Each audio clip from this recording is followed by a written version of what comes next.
The sensor sweep painted another ghost across Lieutenant Caravos's primary display, the fourth false contact in the last hour.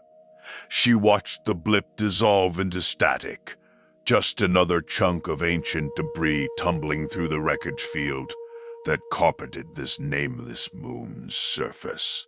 The Crab's reactor hummed its constant mechanical lullaby through the command couch, a sound she'd long since stopped consciously hearing. Her breathing cycled through the helmet rebreather with methodical precision, each exhalation a brief fog against the faceplate, before the recyclers pulled it away. Kara adjusted her grip on the control sticks and pushed the 40-ton BattleMech forward across the crater-scarred terrain.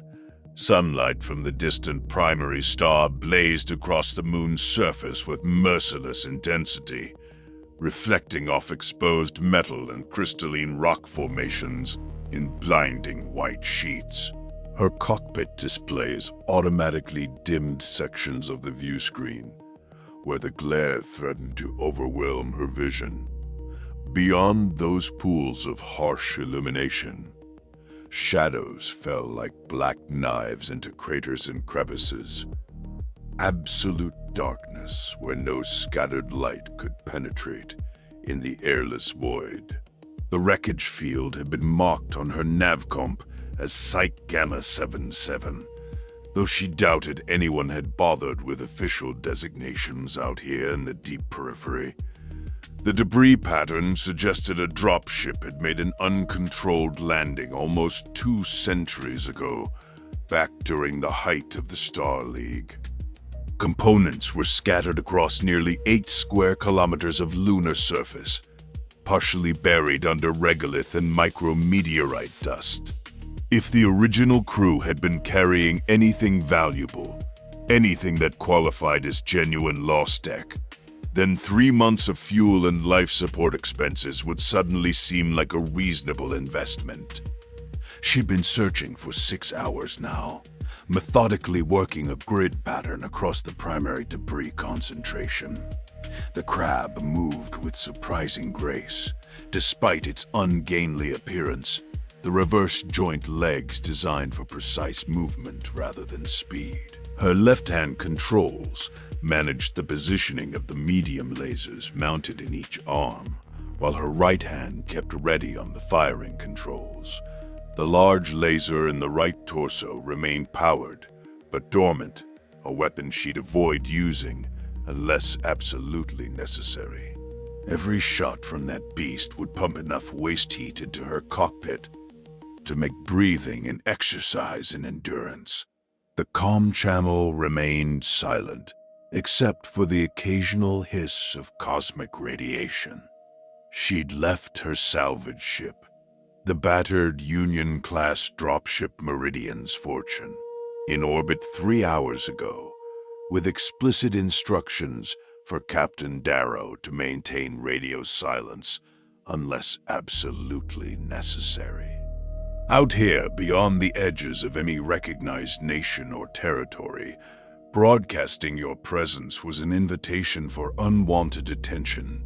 Pirates, raiders, and rival salvage crews all monitored the standard frequencies, listening for the careless and the desperate. Kara had been doing this work for 7 years now, ever since mustering out of the Federated Sun's military, with an honorable discharge and a head full of technical knowledge about Starlight technology. The great houses paid premium rates for recovered LosTech, especially functional weapon systems, targeting computers, and double heat sinks. A single good find could fund 6 months of operations. A spectacular find could set her up for life. The Crab crested a low ridge, and her sensors registered a new cluster of debris ahead. She paused at the summit, scanning the crater below. The depression was perhaps 200 meters across and 30 meters deep, its floor lost in shadow so complete that her visual displays showed nothing but black. The crater's western rim caught the starlight, transforming it into a semicircle of brilliant white stone that hurt to look at even through filtered displays. Her sensor suite painted a different picture. Mass readings suggested substantial metallic objects in the crater's depths. She zoomed the magnetic anomaly detector, watching the returns sharpen into distinct signatures. One read consistent with a mech-scale fusion reactor, though the power signature was dead cold. Another suggested a major structural component, possibly an intact dropship cargo section. Kara felt the familiar flutter of anticipation in her chest. This could be it. This could be the find that made the whole expedition worthwhile. She started the crab down the crater's inner slope, moving with deliberate care. In 1/6 standard gravity, a fall wouldn't be immediately catastrophic, but recovering an inverted BattleMech without support equipment would be a nightmare. The sunlight released its grip on her mech as she descended, and her world transformed into an environment of pure darkness, pierced only by the crab's external lights. The beams speared forward into the void, revealing tumbled rocks and twisted metal fragments. Her breathing seemed louder in the absolute silence. The reactor hum remained constant, a reassuring mechanical heartbeat. She'd read accounts from mech warriors who'd fought in vacuum before, and they all mentioned the profound psychological impact of the silence. In atmosphere, combat was a cacophony of weapons fire, explosions, and the thunder of mech footfalls. Here, there was nothing but the sounds inside your own cockpit, the mechanical systems keeping you alive in an environment that wanted nothing more than to kill you. The crater floor leveled out beneath the crab's feet. Kara swept her lights across the debris field, and her pulse quickened. That was definitely a Star League-era cargo pod, the distinctive hexagonal cross-section still visible despite 2 centuries of micrometeorite impacts. The pod's access hatches had been blown open, probably during whatever catastrophe had brought the dropship down, but the interior might still contain intact equipment. She moved closer, the crab's footfalls completely silent to her ears. Despite the tons of metal impacting regolith with each step, the external microphones built into her mech's sensor suite could detect vibrations through the ground. But in vacuum, there was no air to carry the sound of her own movement. It created a profound sense of disconnection, as if she were piloting a ghost machine through a dead world. The cargo pod was larger than she'd initially estimated, perhaps 15 meters long and 5 wide. She positioned the crab to get better illumination and activated the magnetic grapples in the mech's left hand. If she could secure the pod and mark it for retrieval, Captain Darrow could bring the Meridian's fortune down to collect it once she'd finished sweeping the area. Her threat display screamed a warning. The contact appeared from the crater's northern rim, emerging from shadow into the harsh boundary between darkness and light. Kara's tactical computer took 0.3 of a second to classify it. BattleMech, 35 tons. Jenner-class light mech. The pirate's machine appeared as a dark silhouette against the brilliant starlit rock, its humanoid form unmistakable. Her hands moved on pure, trained reflex. The crab's arms came up, both medium lasers tracking toward the threat. Her right hand found the firing stud, and she squeezed. The medium laser in the crab's right arm discharged with a soundless flash of coherent light. In atmosphere, the beam would have been accompanied by the crack of superheated air and the rumble of the laser's capacitor discharge. Here, Kara experienced only the slight vibration through her control sticks and the immediate spike in her cockpit temperature readout. The beam struck the Jenner's left torso, and she watched armor ablate in a spray of vaporized ceramic and metal that glittered in the starlight like a cloud of diamonds before dispersing into the vacuum. The pirate Jenner fired back. 4 medium lasers painted the darkness with ruby light, their beams converging on the crab's center torso. Kara felt the impacts as vibrations, transmitted through the mech's frame, saw her armor integrity readings drop on 3 different locations. Heat spiked inside her cockpit, rising 15 degrees in as many seconds. She'd fired 1 laser.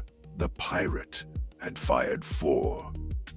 In atmosphere, the heat would have radiated away, conducted through the air, dispersed through convection.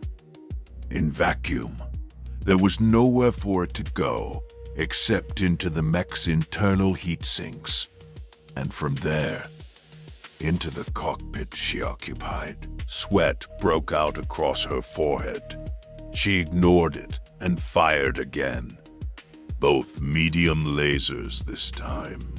The temperature gauge climbed another 20 degrees. Her cooling vest cycled to maximum, trying desperately to pull heat away from her body, but it was fighting a losing battle. The crab's heat sinks were designed for extended laser combat in standard conditions, but standard conditions included an atmosphere to help dissipate thermal energy. The Jenner moved with the characteristic speed of a light mech, skirting along the crater's rim in a combat pattern that kept it at the edge of effective range. Kara tracked it with her laser arrays, but the pirate pilot knew their business.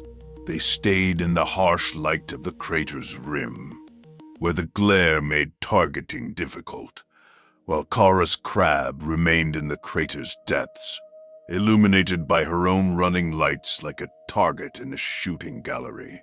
A second contact appeared on her sensors, then a third. Kara's blood went cold, despite the rising heat in her cockpit. 2 more BattleMechs emerged from concealment along the crater's rim, their positions carefully chosen to create a triangular crossfire. Her tactical computer tagged them. A Locust-class 20-tonner to the east, and what looked like a Clint to the northwest.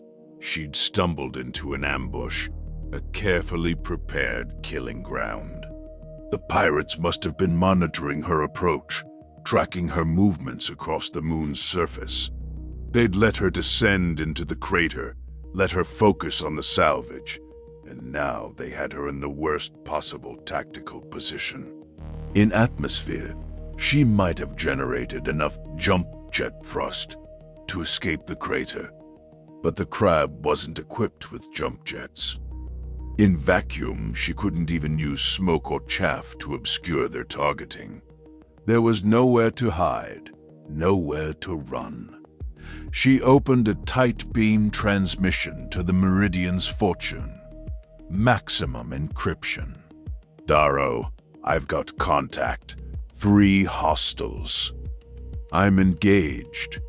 She kept her voice level, professional, even as another salvo of laser fire painted her armor with crimson destruction. Her cockpit temperature hit 60 Celsius and continued climbing. The Clint fired, its autocannon sending a stream of shells toward her position.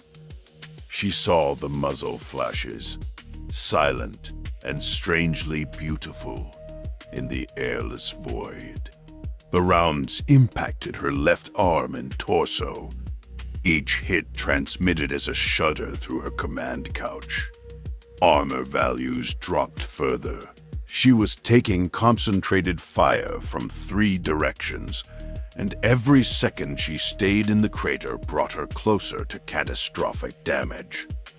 Kara pushed the crab forward, angling toward the crater's southern rim. If she could break line of sight with at least one of the pirates, she might survive long enough to find better terrain. The large laser in her right torso remained unfired, a weapon she'd been avoiding because of its massive heat generation. Now she had no choice. She needed the firepower. She centered the clint in her targeting reticle and triggered the large laser. The weapon discharged with a vibration she felt through her entire cockpit, and the temperature inside her mech spiked 40 degrees in an instant. The beam carved a molten line across the clint's center torso, penetrating armor and biting into the internal structure beneath. The pirate mech staggered, its pilot fighting to maintain balance in the low gravity. Kara's cooling vest was screaming alerts. The temperature in her cockpit had reached 85 Celsius and rising. She was cooking inside her own machine, the heat from her weapons turning the sealed cockpit into an oven. Her flight suit was soaked with sweat, and each breath felt like inhaling fire. The rebreather in her helmet cycled frantically, trying to process the superheated air. The Jenner fired again, its 4 medium lasers tracking the crab with practiced precision. More armor evaporated from her mech's hide. She was down to 60% integrity on her center torso, and the pirates showed no signs of letting up. They wanted her dead or disabled, and they had the firepower to make it happen. She returned fire with both arm-mounted medium lasers, keeping her heat levels just below critical. The beams found the Jenner's right leg, melting actuators and support structure. The light mech's movement became erratic, its pilot compensating for damaged gyros. Not enough to stop it, but enough to slow it down. The Locust circled around to her flank, its small lasers adding their contribution to the concentrated fire. Individually, the weapons were barely a threat to her 40-ton crab, but combined with the other 2 pirates, they represented death by 1,000 cuts. She twisted her torso to bring her weapons to bear, but the Locust pilot was good, staying in her blind spot where her laser arrays couldn't track. Kara's tactical display showed her situation in stark digital clarity. She was surrounded, outgunned, and rapidly overheating. The crater's rim was still 30 meters above her, a climb that would take precious seconds, while the pirates poured fire into her back. If she stayed in the crater, they'd eventually breach her armor and start coring out her internals. Either way, she was running out of options. The temperature in her cockpit hit 95 Celsius. She could feel her consciousness starting to waver, the heat exhaustion making her reactions sluggish.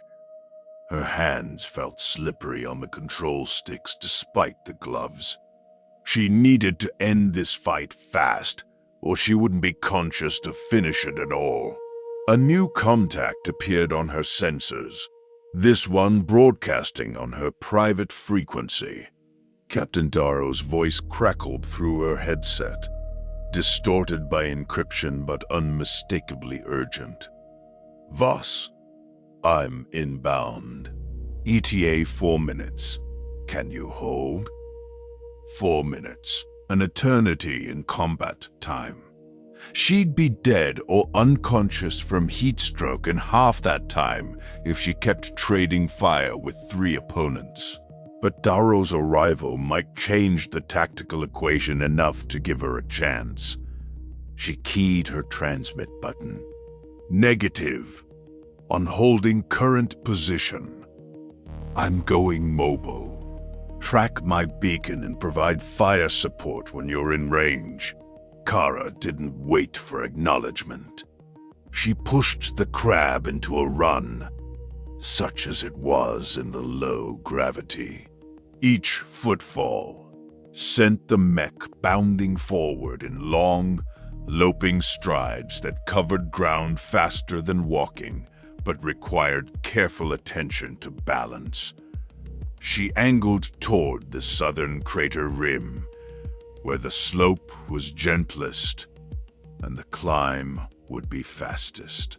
The pirates adjusted their fire, tracking her movement.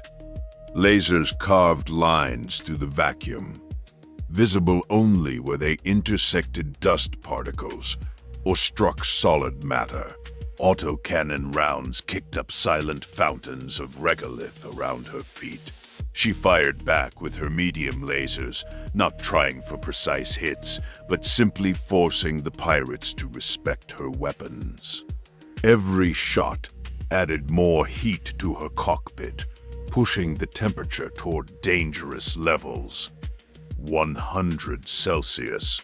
Her vision was starting to blur.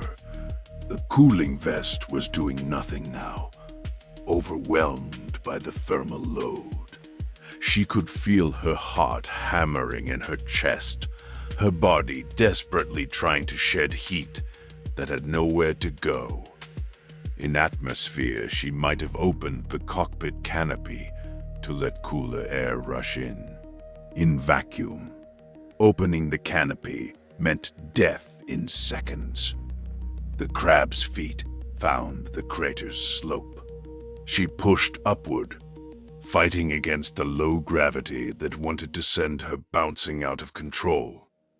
Behind her, the Jenner was limping, but still firing. The Clint had recovered from her large laser hit and was moving to intercept. The Locust continued to harass her flanks, its pilot clearly coordinating with the others. Professional pirates, then.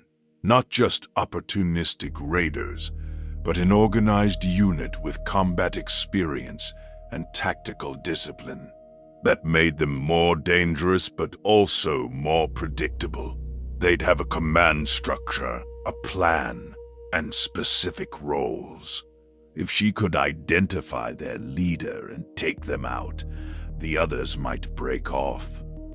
She reached the crater's rim and pushed over the top, suddenly emerging from darkness into the blinding starlight. Her displays automatically compensated, filtering the glare, but it still took a moment for her vision to adjust. In that moment, the Clint fired its autocannon at near point-blank range. The shells tore through her right arm, shredding the medium laser mount and punching through into the internal structure. She felt the crab shudder as actuators failed and Myanmar bundles tore apart. Her right arm went dead, hanging useless at her side. She'd lost 1/3 of her laser armament in a single burst. Kara triggered her remaining weapons, both the left arm medium laser and the large laser in her torso. The heat spike was immediate and catastrophic.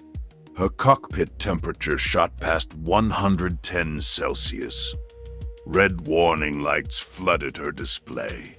Her cooling system gave up entirely, the pumps unable to move the thermal load fast enough to prevent damage. But her shots connected.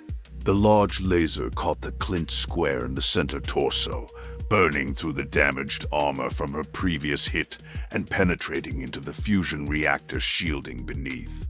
For a moment, nothing happened.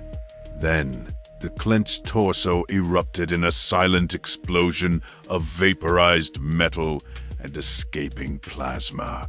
The fusion reactor, breached and unable to maintain magnetic containment in the damaged housing, tore itself apart in a ball of superheated gas that consumed the BattleMech from the inside out.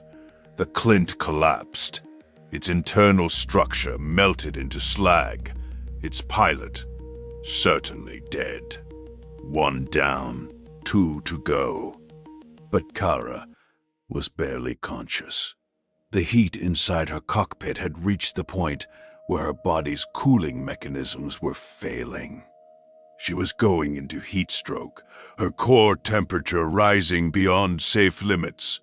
Her vision tunneled, the edges of her awareness going dark. She could feel her hands loosening on the control sticks. The Jenner and Locust pressed their advantage, closing in for the kill. They'd seen their companion die, but they also saw their target faltering. A few more hits and the Crab would fall, ripe for salvage. They fired in concert, laser beams converging on her center torso. Armor failed. Kara felt the impacts as distant sensations, her heat-addled brain struggling to process the damage reports scrolling across her displays. Internal structure compromised. Gyro taking damage. She was seconds away from a mobility kill, and in her current state, she couldn't fight back effectively. Then the Meridian's fortune arrived. The Union-class dropship came in low and fast, its fusion drive burning hard to kill velocity. Captain Darrow had pushed the old ship to its limits, and now he brought its weapons to bear. 2 large lasers and an autocannon opened fire from the dropship's nose turret, the beams and shells reaching down from above like the wrath of an angry god. The Locust took the full force of the barrage.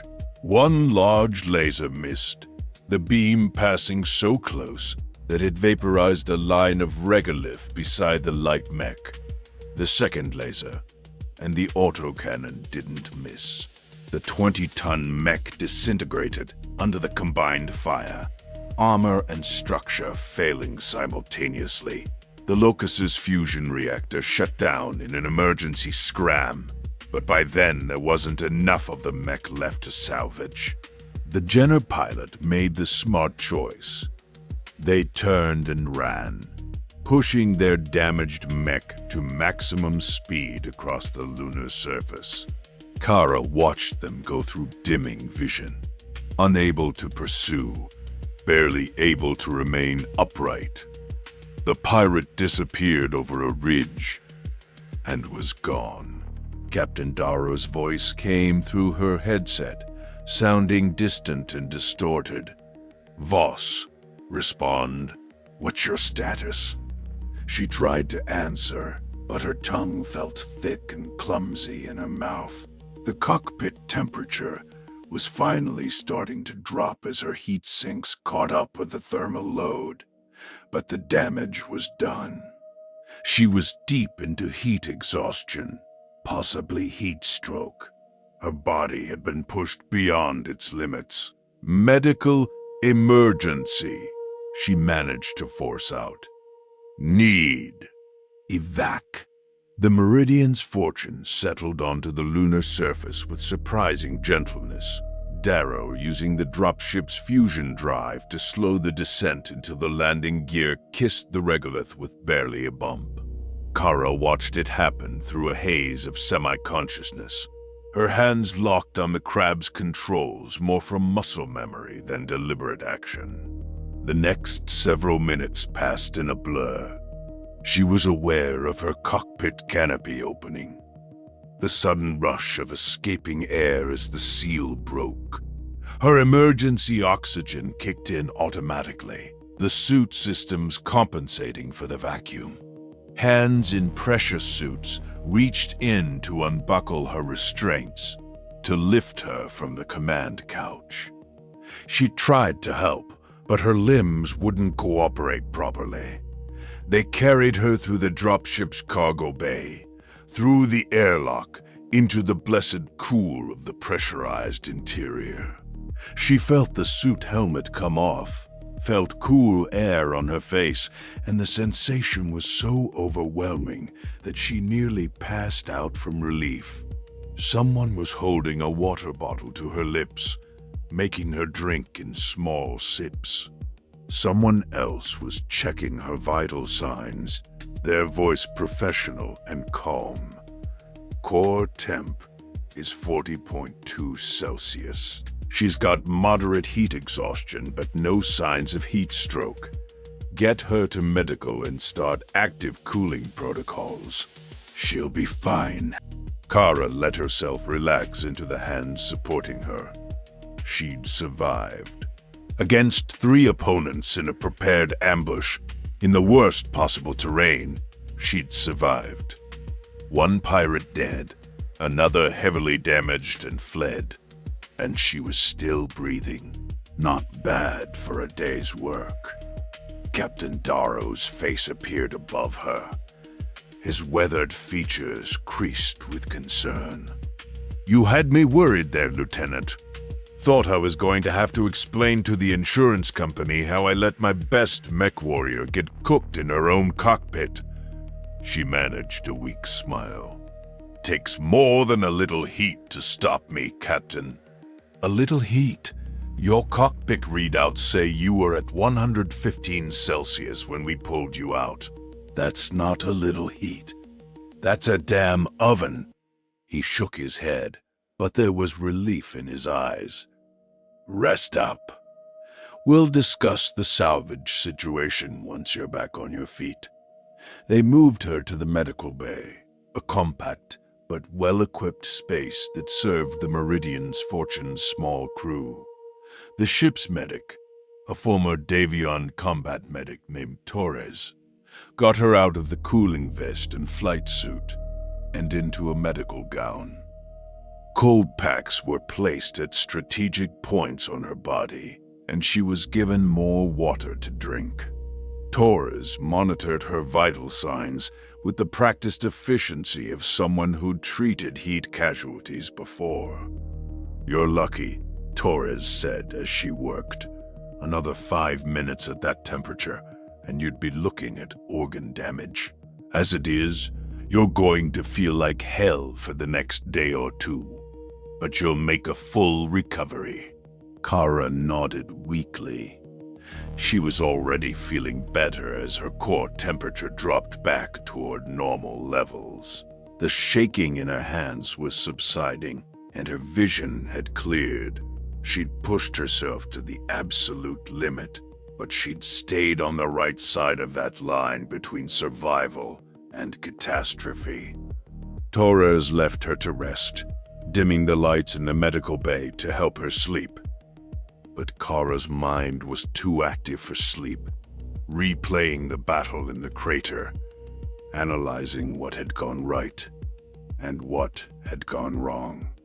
She'd been ambushed, caught in the worst possible tactical situation. The pirates had known she was coming, had prepared their killing ground, and had executed their plan with professional precision. How had they known? She'd maintained radio silence, had been careful not to broadcast her presence. Unless they'd been monitoring the system when the Meridian's Fortune jumped in, tracking the dropship's approach to the moon. That suggested more sophisticated equipment than typical pirates carried. It suggested organization, resources, and intelligence.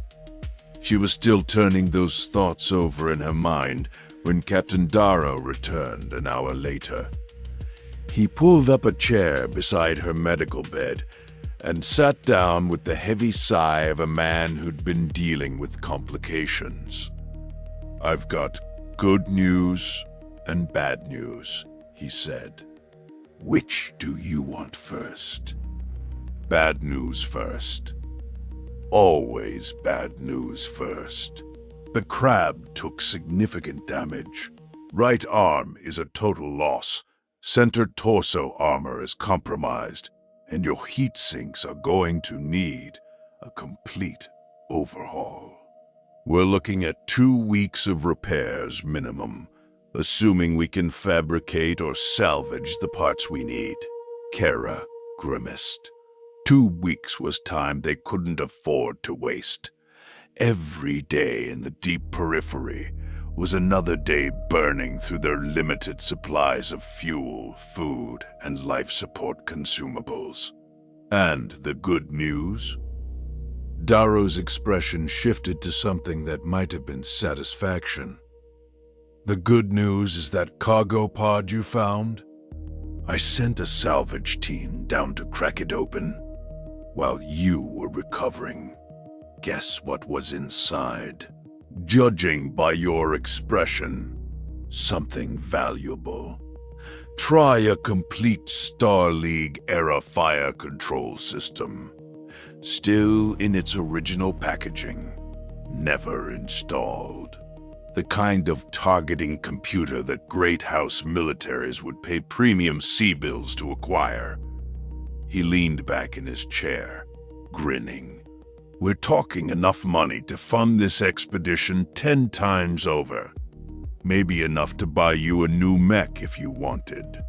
Kara felt a surge of energy despite her exhaustion. A Star League fire control system was exactly the kind of LosTech that made salvage work worthwhile. The technology had been lost during the Succession Wars, and the few surviving examples commanded astronomical prices on the open market. With that kind of money, she could upgrade her equipment, hire additional crew, maybe even purchase a second BattleMech to provide backup on future operations. There's a catch, isn't there? She asked. There's always a catch. The catch is that those pirates know what we found. They monitored your sensor sweeps, same as we did. They know there's valuable salvage in that crater, and they're not going to give up on it just because we bloodied their nose. Darrow's expression turned serious. They'll be back, probably with reinforcements. We need to finish our salvage operation and get out of this system before they return in force. Kara nodded slowly, her tactical mind already working through the implications. How long until the Crab is combat ready? Torres says you need at least 24 hours of rest before you're cleared for duty. The mech repairs will take longer, but I can have the techs prioritize the essential systems. We can have you back in action in 36 hours if we push it. Push it, Kara said without hesitation. If those pirates are coming back, I want to be ready for them. Darrow studied her face for a moment, then nodded. Get some rest, Lieutenant. I'll wake you if anything develops. He left her alone in the medical bay, and this time Kara let herself drift towards sleep. Her body needed the recovery time, needed to repair the cellular damage caused by the extreme heat exposure. But even as she slipped into unconsciousness, part of her mind remained alert, waiting for the next threat. She dreamed of vacuum combat, of the absolute silence, broken only by breathing and reactor hum. She dreamed of lasers painting the darkness with ruby light, of heat building inside a sealed cockpit until the air itself seemed to burn. She dreamed of BattleMechs moving through landscapes of harsh light and absolute shadow, fighting wars in environments where sound itself had no meaning. When she woke, Torres was checking her vital signs again.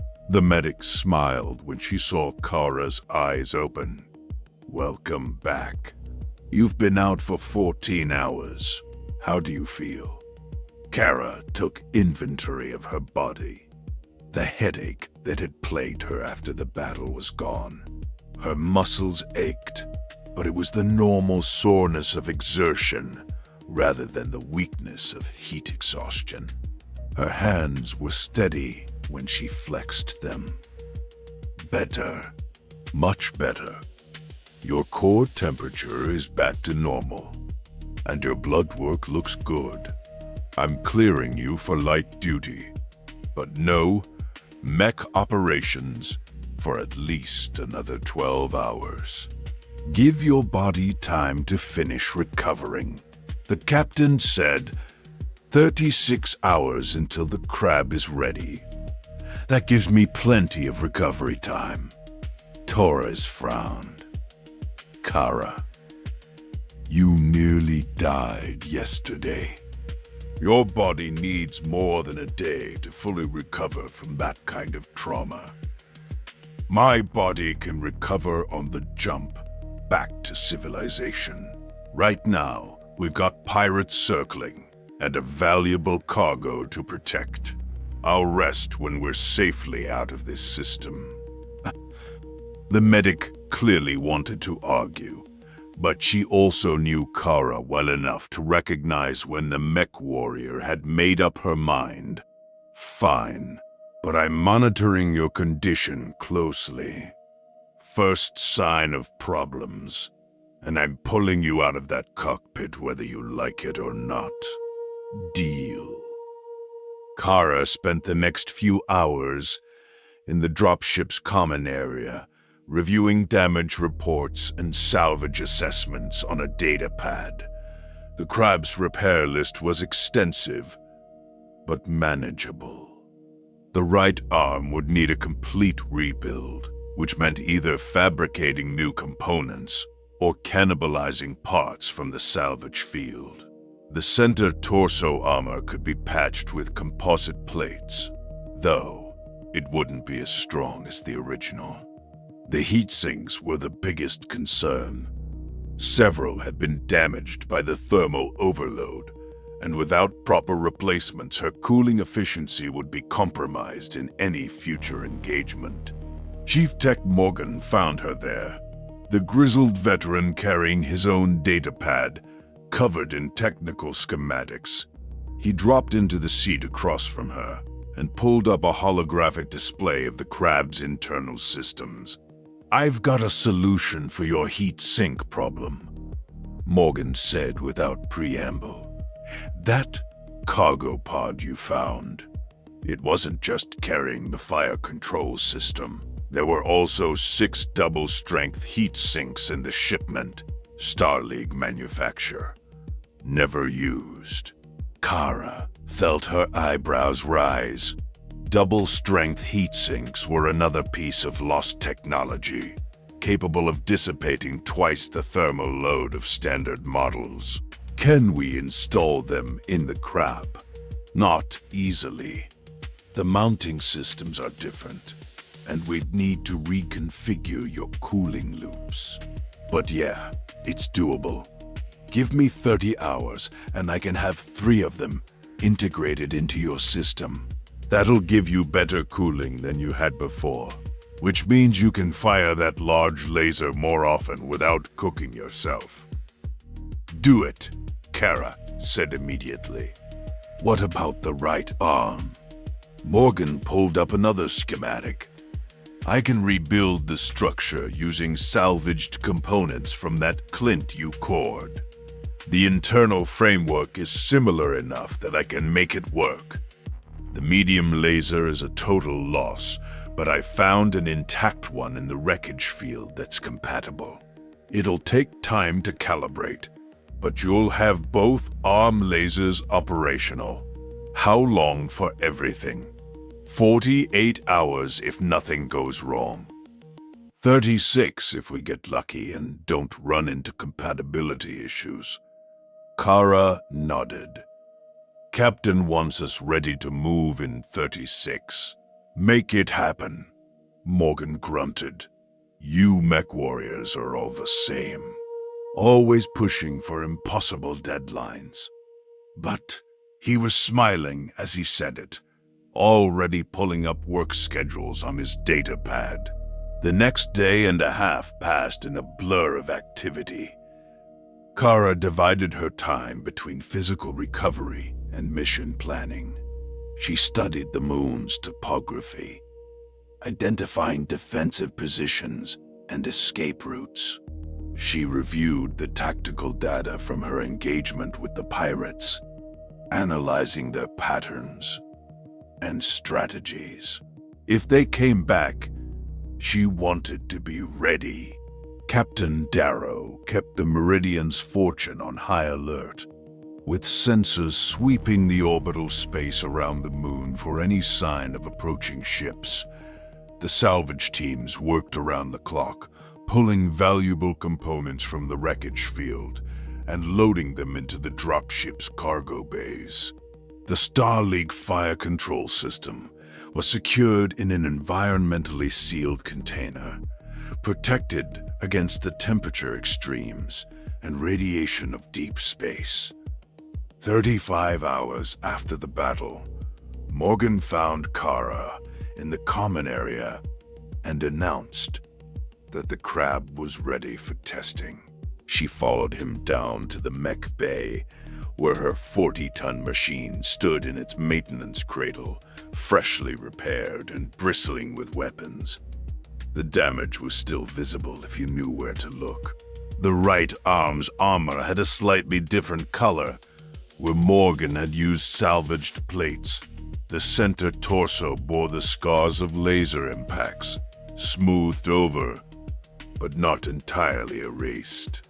But the important systems were functional, and when Kara climbed into the cockpit and ran through the startup sequence, everything responded with reassuring precision. The new heat sinks made an immediate difference.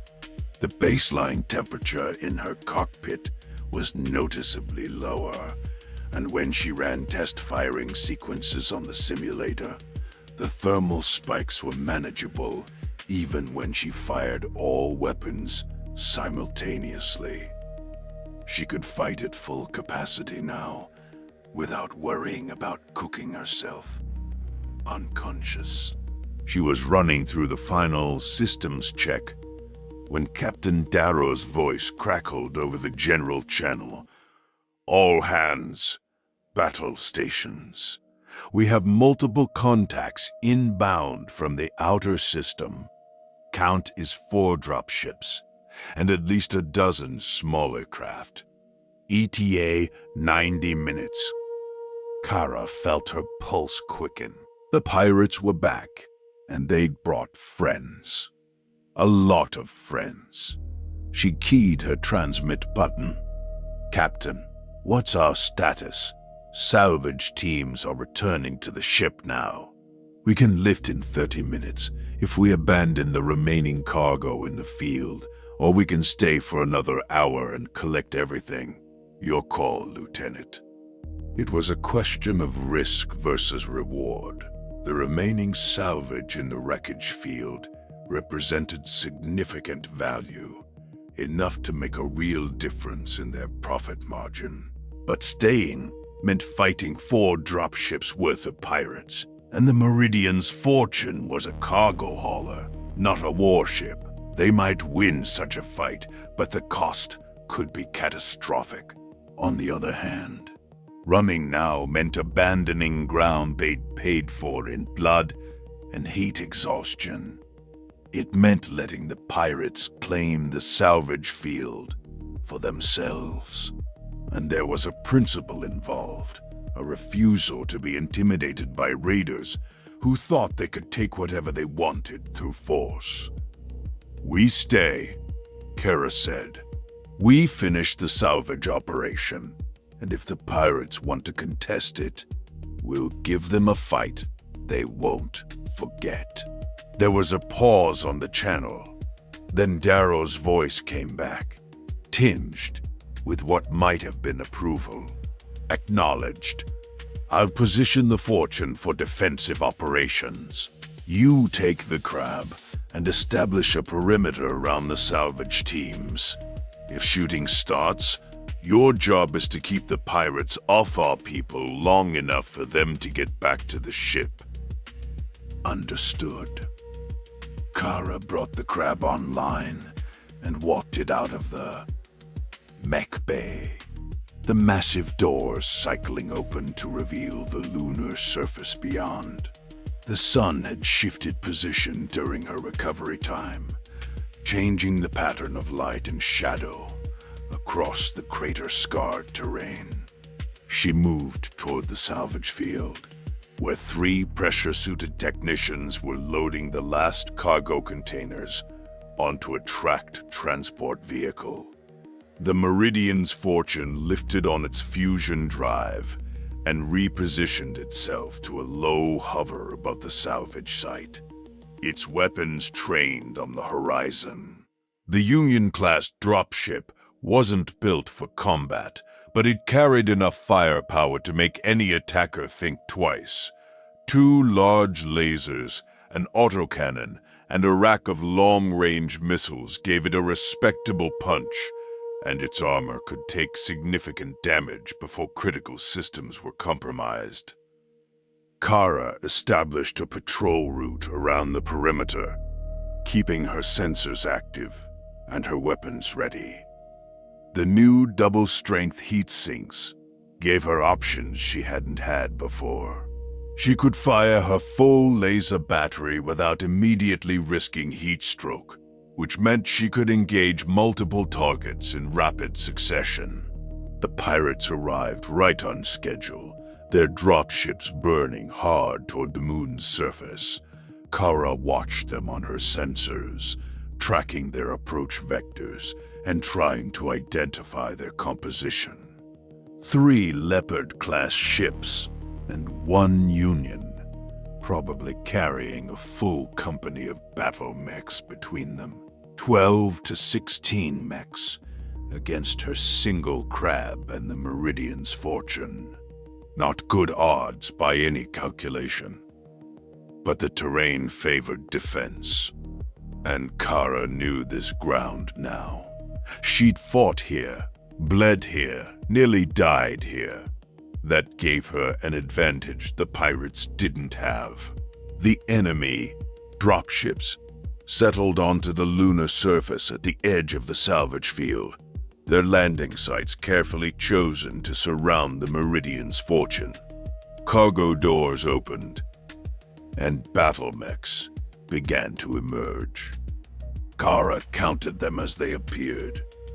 2 Locusts, 3 Jenners, 2 Stingers, a Phoenix Hawk, 2 Wasps, and a Wolverine. 11 mechs total, ranging from 20 tons to 55. The Wolverine was the command unit, a medium mech with enough firepower to pose a serious threat. A transmission came through on the general frequency, unencrypted and arrogant. Salvage ship Meridian's Fortune. This is Captain Reeves of the Red Brotherhood. You're trespassing on our territory. Surrender your cargo and your BattleMech, and we'll let you leave with your lives. Refuse, and we'll take them by force. Captain Darrow responded with admirable calm. Captain Reeves, this wreckage field is in unclaimed space, and we have as much right to salvage here as anyone. We're not surrendering anything. If you want a fight, we'll give you one. There was a pause. Then Reeves's voice came back, colder now. Your funeral. All units, weapons free. Take them down. The pirate mechs advanced in a coordinated formation, their pilots moving with the confidence of numerical superiority. Kara let them come, holding her position near the salvage teams. Her job wasn't to win the battle outright. Her job was to buy time for the techs to finish loading the cargo and get back to the ship. The Phoenix Hawk reached effective range first, its large laser and machine guns tracking toward her position. Kara fired before it could. both medium lasers and her large laser discharging in a concentrated barrage. The thermal spike was significant but manageable, her improved heat sinks pulling the excess energy away from her cockpit. The beams caught the Phoenix Hawk in the center torso, burning through armor and causing the pilot to stagger back. The Wolverine fired next, its autocannon sending a stream of shells toward her position.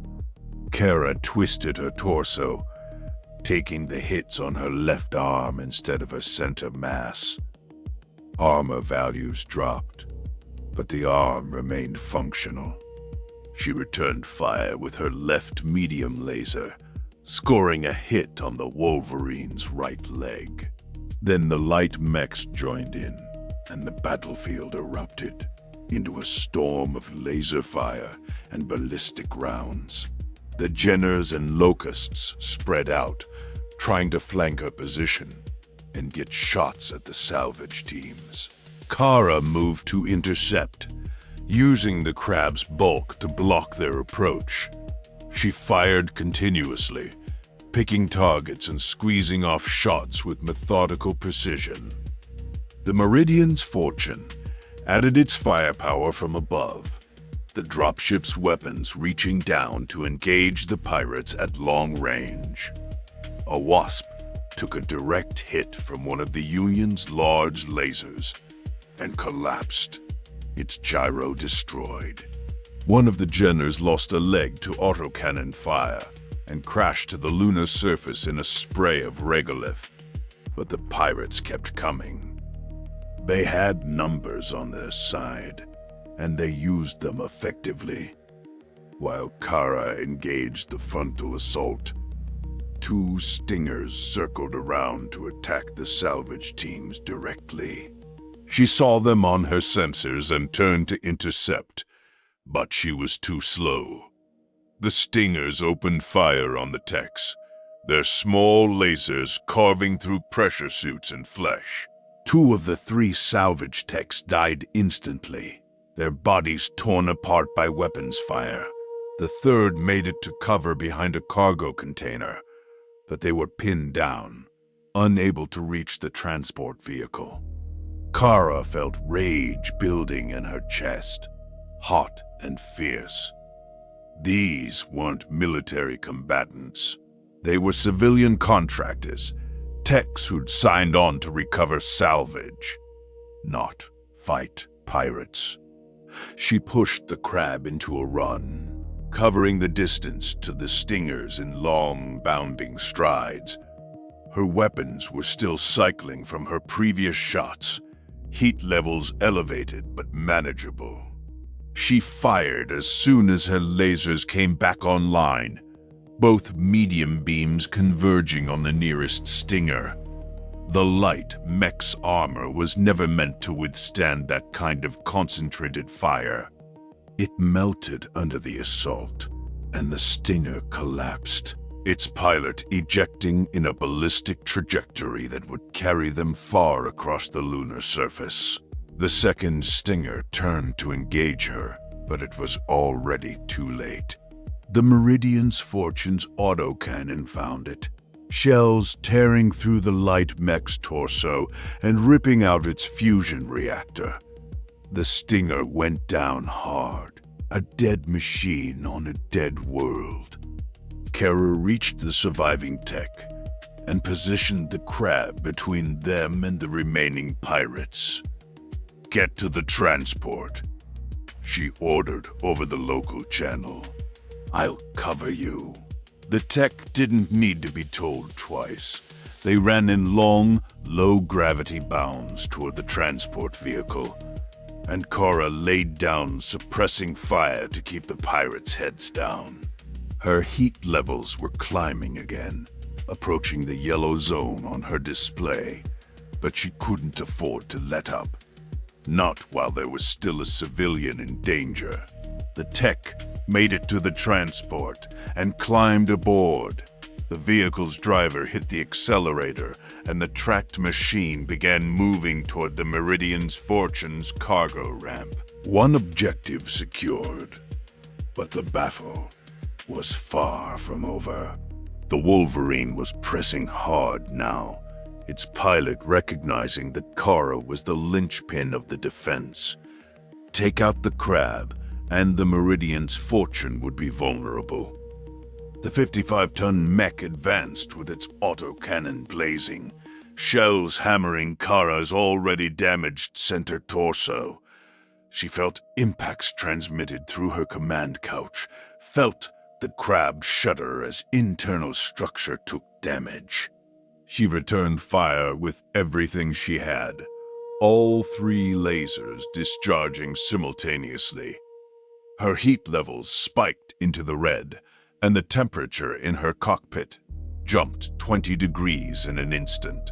But the shots connected, carving deep into the Wolverine's armor and exposing the internal systems beneath. The pirate pilot made a mistake. Instead of backing off to let their armor protect them, they pressed forward, trying to finish Kara before she could recover.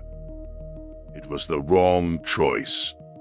Kara's heat sinks were pulling down her thermal levels faster than her old system ever could, and she had another full volley ready before the Wolverine expected it. 3 laser beams found the Wolverine's damaged center torso and punched through into the fusion reactor housing. The result was instantaneous and catastrophic. The reactor breached, magnetic containment failed, and the Wolverine's torso erupted in a sphere of superheated plasma. The explosion was silent in the vacuum, an expanding ball of glowing gas that consumed the BattleMech and left nothing but twisted wreckage behind.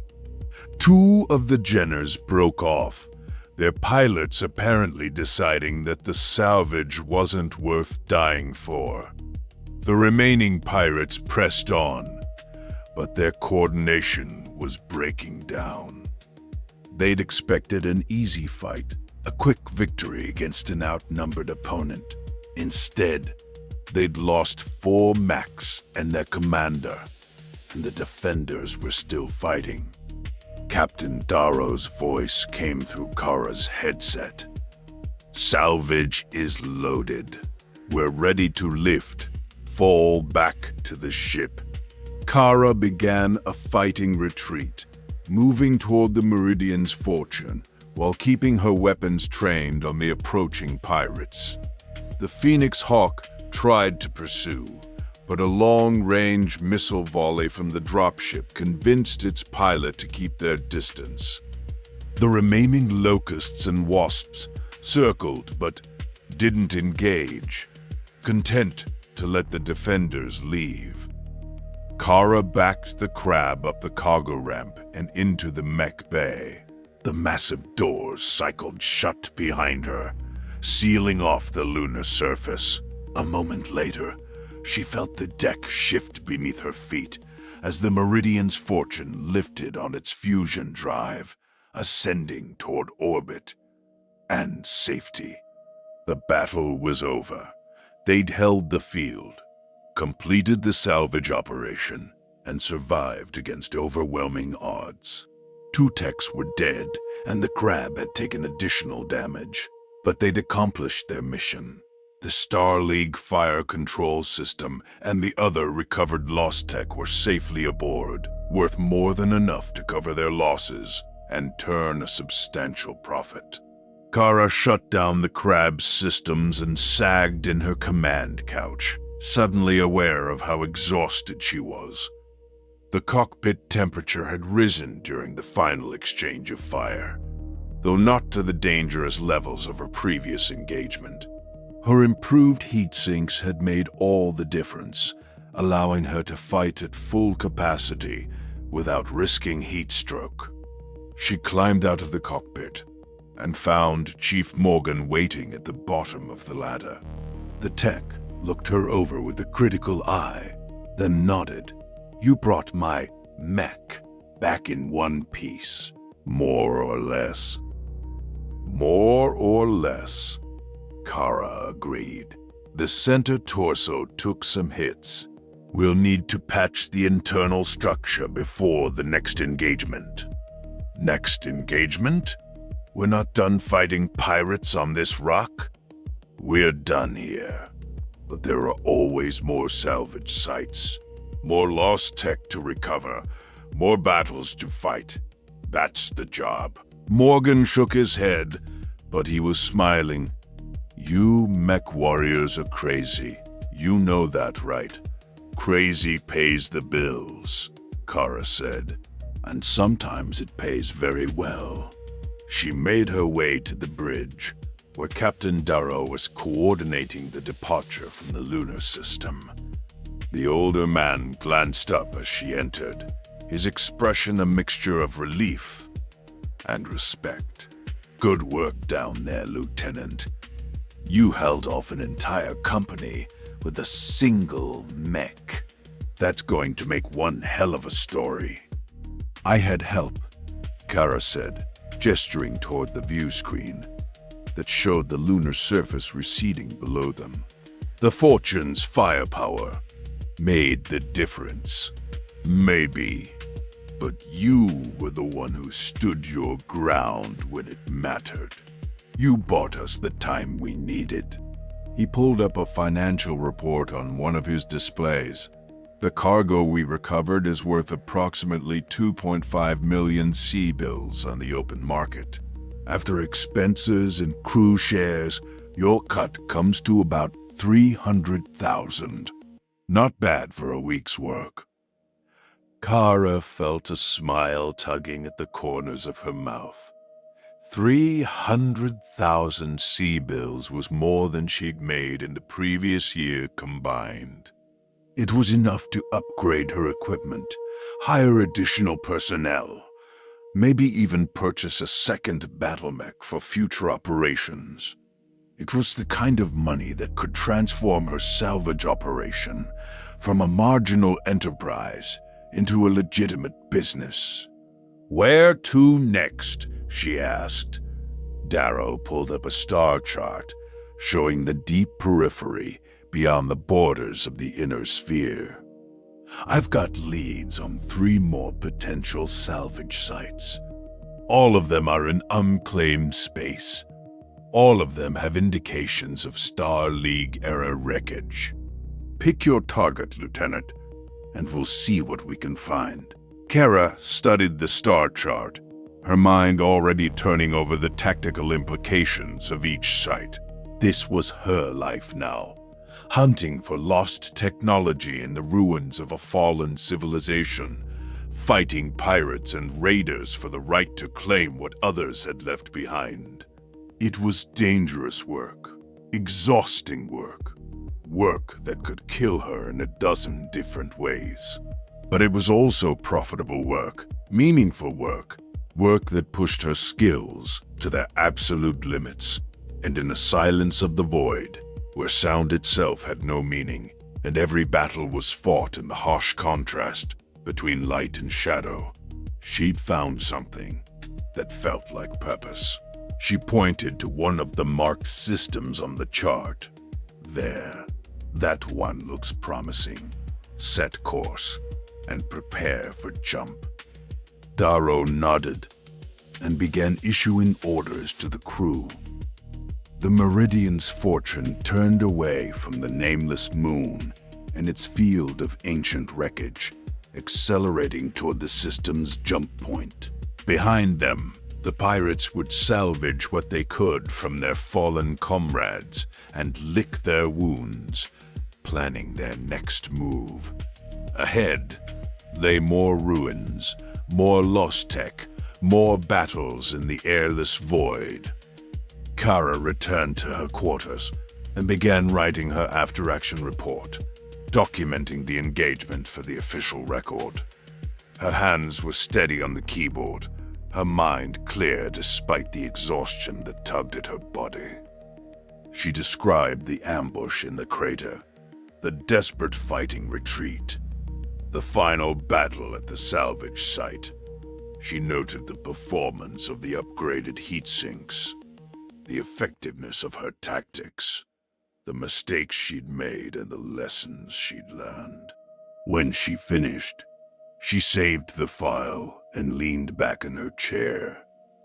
Through the viewport in her quarters, she could see the stars wheeling past as the dropship maneuvered toward the jump point.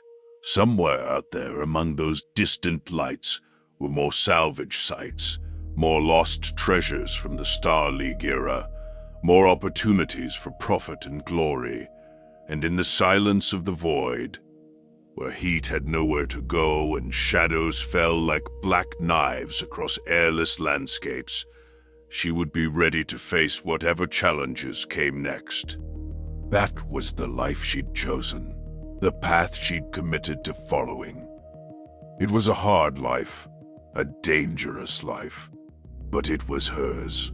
The Meridian's fortune reached the jump point 3 days later, docking with a waiting jump ship for the transit to the next system. As the Kearney Fuchida drive spun up and reality twisted around them, Kara was already planning her next salvage operation, already preparing for the next battle. The void was vast and full of secrets, and she intended to uncover them all, one wreck at a time, one fight at a time, one silent battle at a time. In the end, that was what it meant to be a LosTech hunter in the Deep Periphery. You fought your battles in the darkness between stars, where no one could hear you scream, and heat was your worst enemy. You risked everything for the chance to recover something valuable from the ruins of the past. And if you were skilled enough, lucky enough, and stubborn enough, you survived to fight another day. Kara Voss had proven she was all three, and she was just getting started.